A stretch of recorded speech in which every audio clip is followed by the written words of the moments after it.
right, Shalom. First and foremost, I want to give all praises, glory, and honor to Yahweh, Ba'ashem, Yahweh Shai, Ba'ashem, Rachak Wadash. Double honors to the elder apostles of Great Millstone who rule well.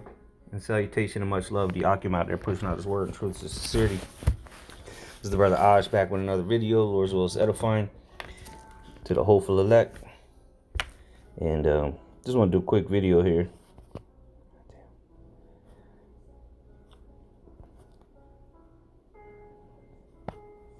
All right, okay, here we go. So let's start off in this verse, Matthew 10 and 34. And I'm going to go to the article I found. This is Matthew 10 and 34. It says, "Think not that I am come to send peace on earth. I came not to send peace, but a sword." All right. So when the Lord returns, he's not coming with peace, all right, to the majority of the earth. Now, he is going to bring deliverance and salvation to his elect, but that is a small number compared to the rest of the world that are going to have to face him, all right, and meet his wrath. So let's go to this article here, all right, on the Sun. That's what it's called, the sun.co.uk. And it says, "From beyond, alien first contact could destroy religion and spark global chaos, even if they came in peace," warns ex-MOD Minister of Defense and investigator. So we just read that the Lord ain't coming with peace. An unpopular reality is that the Lord is the one coming in chariots, or what they call UFOs. All right. According to the scriptures, that's how he left and that's how he's coming back. So these so-called UFOs people see, all right, every day are actually the angels of the Lord. And the Lord himself will return on one of those. Okay, so how can we prove that? Let's go to, first of all, let's go to Acts. Let's go to Acts chapter 1. In verse 9, it says, "And when he had spoken these things while they beheld, he was taken up." All right, so the Lord was taken up. This is after he had resurrected, okay, and was with the disciples and others for 40 days and 40 nights, okay. And then he was taken up into, it says, "And a cloud received him out of their sight." So he left in a cloud. Now, was it an actual cloud? Like, no, man, it was a chariot. This is they were describing it as a cloud. All right, just like when Israel left ancient Egypt, what during the day there was a cloud, and during night it was a pillar of fire. So and during the day it would give them shade, and at night it would give them light. And this was the we won't go that far, but this is the chariots, okay, so-called UFOs or AUPs. Or UAPs, whatever, unidentified aerial phenomenons, or UFOs, unidentified flying objects. Well, we're here to identify them. It's not green aliens, all right, green little goblins from Mars or Pluto or wherever the hell from another galaxy. They're angels of the Lord, right? And the Lord himself is coming. So verse 10, it says, "And while they looked steadfastly toward heaven as he went up, behold, two men stood by them in white apparel, which were angels." Verse 11, "Which also said, Ye men of Galilee, why stand ye gazing up into heaven? This same Yahushai, which is taken up from you into heaven, shall so come in like manner as ye have seen him go into heaven." So they told him the same way you seen him leave is going to be the same way he comes back. So how did he leave? In a cloud. So how is he going to come back? In a cloud. All right, which again are the chariots of the Lord. Well, let's get that in Psalms 104. Psalms 104 and verse 3 says, "Who laid the beams of his chambers in the waters, who maketh the clouds his chariot, who walketh upon the wings of the wind." So those chariots, they fly around, right? Effortlessly. They glide. What's the word? They overcome the physics, okay? They overcome the physics, You know, there's no, you know, they can turn on a dime. Okay. You try that in a plane, see how you're going to break your neck, or the G forces will make you pass out or whatever. And they can't, nothing man create can do those things that those chariots can. That's why they say, oh, they're ancient aliens and superior technology. Well, yeah, because those are spiritual vehicles, man. Interdimensional vehicles, if you will. So let's go to Revelation 1:7 to see how the Lord's coming back. It says, Revelation 1:7, behold, he cometh with clouds, and every eye shall see him, and they also which pierced him, and all kindreds of the earth shall wail because of him, even so am I. So, hey, when the Lord comes back again, he's not coming with peace. All right. And there will be chaos. There will be death and destruction. And he's going to come back in the midst of World War III, which is currently brewing up. As the buildup has begun. Okay. People will be dying. People will be in chaos all over the world. And the nuclear missiles will be flying. Okay. That's going to be the day of the Lord. Nuclear missiles flying. The Lord returning, zapping people. All right. Like you see in these movies with alien invasions, as they like to call them. Well, you're going to see an invasion, all right. This is back in this article. Let's read a little bit of it. It says, Nick Pope, who probed the mysterious phenomenon,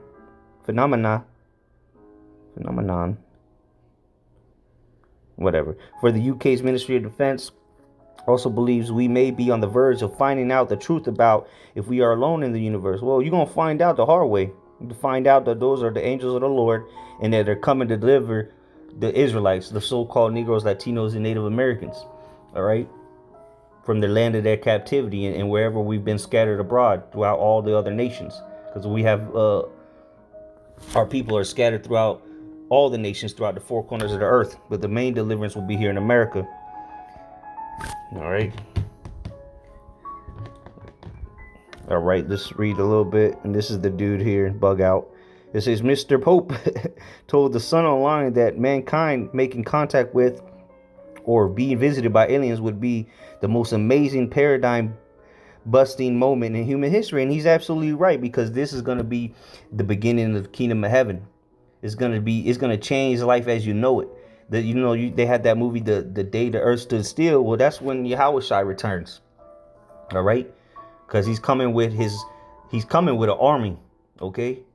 He's coming with his host and those chariots, the clouds, if you can call them UFOs if you want. We have identified them. It says, but it would also be a moment of fear and panic. That's right, because the day of the Lord is going to be dark and gloomy, okay? The day of mass death that could pit the world's nations against each other. Yeah, well, they're already going to be against each other. You know, they're going to be against each other in World War III. And that's why they're going to shoot missiles to America mainly. But then they're going to also have to fight the Lord. So they're going to come together to fight the Lord. Because they're already going to be pitted against each other. And as you see right now, what's going on around the world. So I don't know what this guy's talking about. He's delusional. All right. And they're going to join forces to fight the Lord. As who was Reagan, I think it was, that said if alien invaders came or something like that, that we would have to unite, roughly paraphrasing. It says, just as we have seen with the way the world reacted to the scam with no unified response, and instead of a disparate mix of strategies, first contact could be global chaos. People are going to go into chaos, all right. But the armies of these nations will fight the Lord. They will attempt to fight the Lord, because the Lord's going to force them to. Because they're going to be scared. But they're going to have to fight. So let me jump down.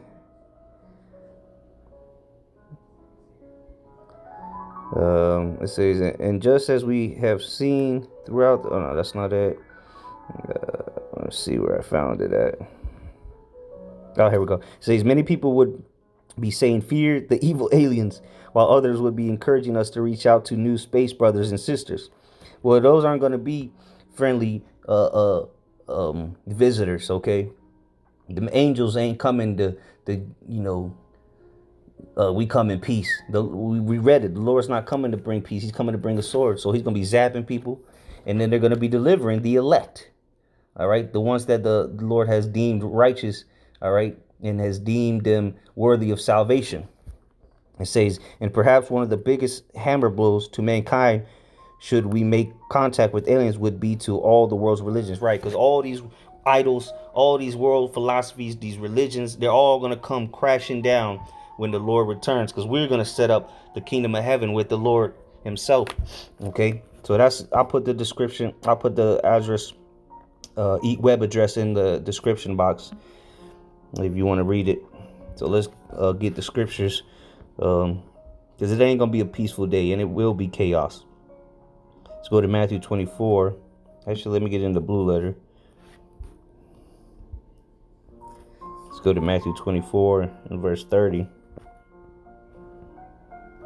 It says, in the KJV first, it says, and then shall appear the sign of the Son of Man in heaven, and then shall all the tribes of the earth mourn. Hey, like we read in Revelation 1:7, that people shall be wailing and gnashing, they're gonna be gnashing their teeth, man. People are gonna be distraught, okay, because of the chaos that's going on. And then the skies are gonna be filled with chariots or UFOs, so you can understand. And they shall all the tribes of the earth mourn, and they shall see the Son of Man coming in the clouds of heaven with power and great glory. So let's get this word here. I think it's power.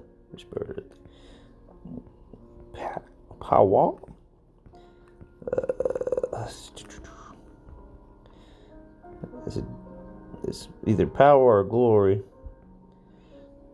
Okay, here goes the word for power. G1411, strength, power. And this is what the Lord's coming with. He's coming with power.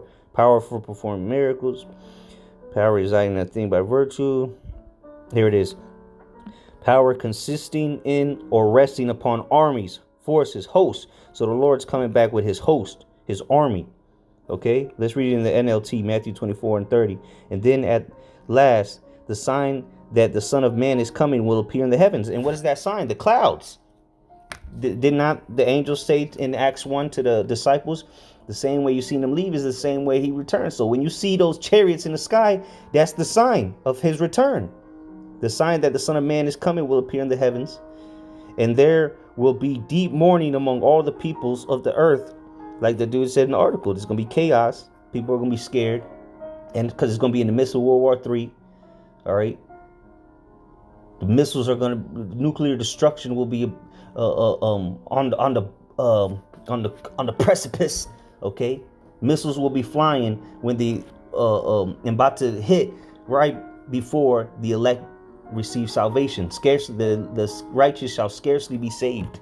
Okay. But what you're going to get to see those men go up, because the scriptures talk about in Revelation 11 and 12 that their enemies beheld them. So people, before those missiles hit, people are going to witness the elect go up into those ships and watch us be changed in the twinkling of an eye, and then eat a missile. If you're here in America, it says, and they will see the Son of Man coming on the clouds of heaven with power and great glory. So let's see what this FN. Oh, okay, Daniel 7 and 3. Let's see what footnote.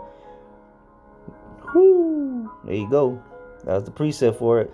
Daniel 7:13. As my vision continued the night, I saw someone like a son of man coming with the clouds of heaven. He approached the Ancient One and was led into his presence. Which, you can get that and read the rest of the verses. All right, because this is how the Lord's coming, man. He's coming to bring judgment. All right, coming to bring death and destruction and salvation to those that serve him in truth and sincerity. All right, and again, you're gonna come. These nations are gonna come together to fight the Lord. Now, here's proof of it. Revelation 12, verse 7. It says, "And there was." Well, let me go back over here, make it easier. I know Jay got problems multitasking over there. Revelation 12 and 7. And there was war in heaven.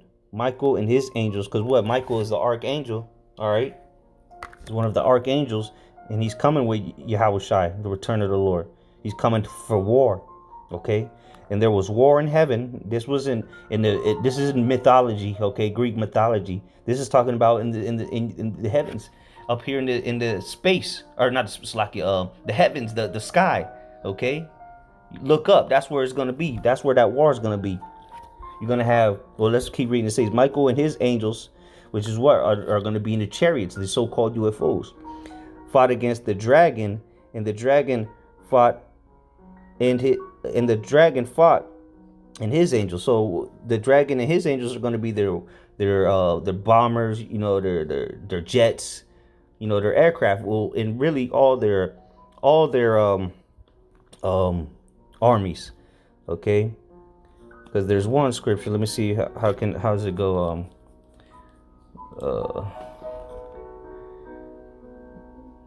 Okay, let me just type in angels.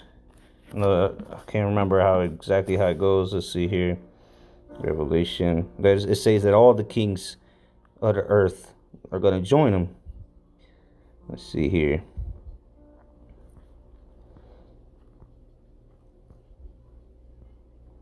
Bear with me 1 second. How does it go again?